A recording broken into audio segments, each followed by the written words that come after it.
maybe or go on to his other teacher before return to Ajahn Ginri. And this is Luang Por Tongrat.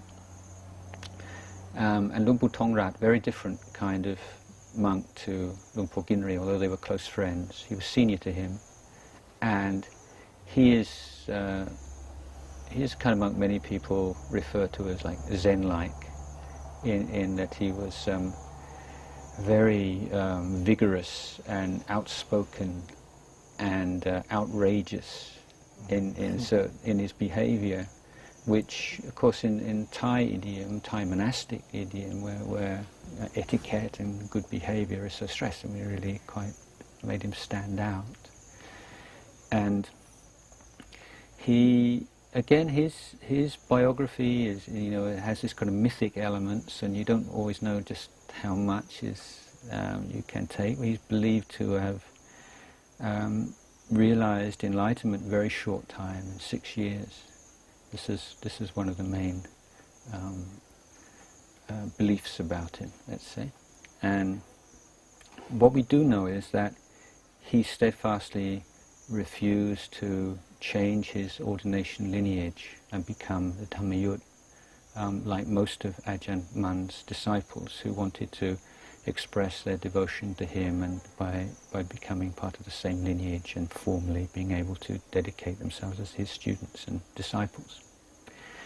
But even so, he was obviously given great respect and given some prestige in the group of Ajahn Mun's early disciples, which was unusual for someone of the other sect. And over the course of time, he became the leader of all the monks from the Mahanikai sect who looked to Ajahn Mun and his tradition. And so he was like the teacher and the leader of that group, of which Ajahn Chah was one member. Although when we call it a group, I don't necessarily mean that they met together and they identified with themselves, but it was a very sort of closely knit number of Mahanikai monks.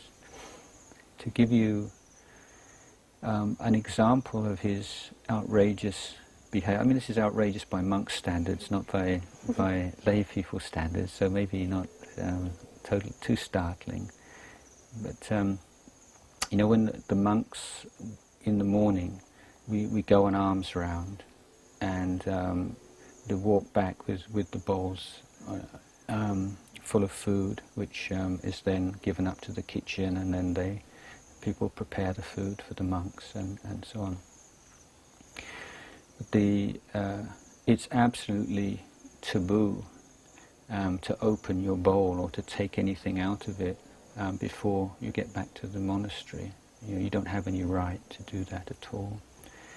And Ajahn Mun was well known for his very strict adherence to the discipline. He could be very fierce about this.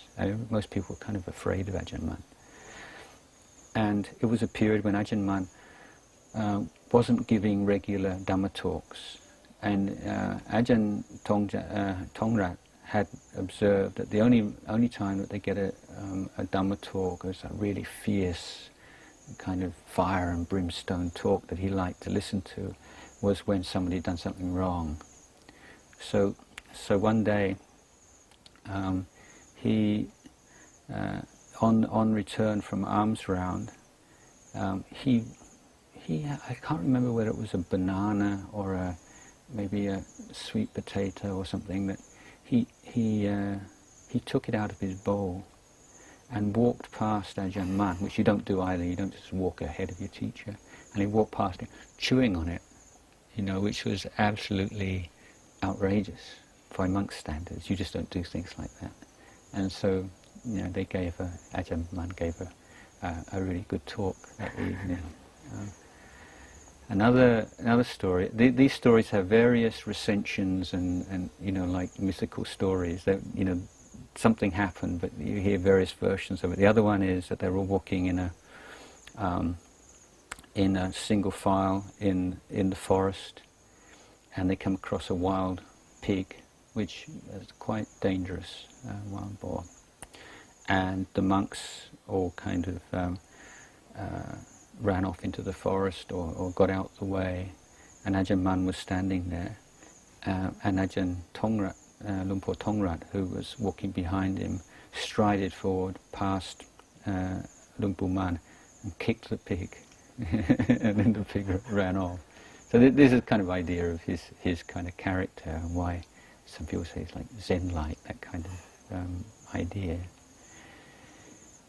Now, of course, the ironic thing is, nobody actually knows when Ajahn Chah met Ajahn Tongrat, where, how many times, how long. There's no information at all. All we know is that Ajahn Chah relates that the first time that he met Lumpur Tongrat, Lumpur Tongrat didn't know who he was. He wasn't a famous monk at all. And so he walked into the monastery where Lumpur Tongrat was living. Lumpur Tongrat saw him and he said, "Oh, Cha, you've arrived at last." So it totally startled him, because how could he possibly know who he was? There was just no way. So Ajahn Lumpur Tongrat and Lumpur Ginri were close, and it's possible that while Lumpur Cha was staying at Lumpur Ginri's, Lumpur Tongrat came to visit, or Lumpur Ginri took Lumpur Cha to visit him. It's possible that he was living reasonably close by, because his home village was in Nakhon Phanom, in that same province. Although, interestingly enough, he went and established a monastery in Ubon during the period when Ajahn Chah was a village monk, and Ajahn Chah was studying the academic side Buddhism in that very area. So, and again, there is some information that he visited him there for the first time while he was before he became a forest monk, and that may be an initial connection. So it's all really kind of hazy and uncertain.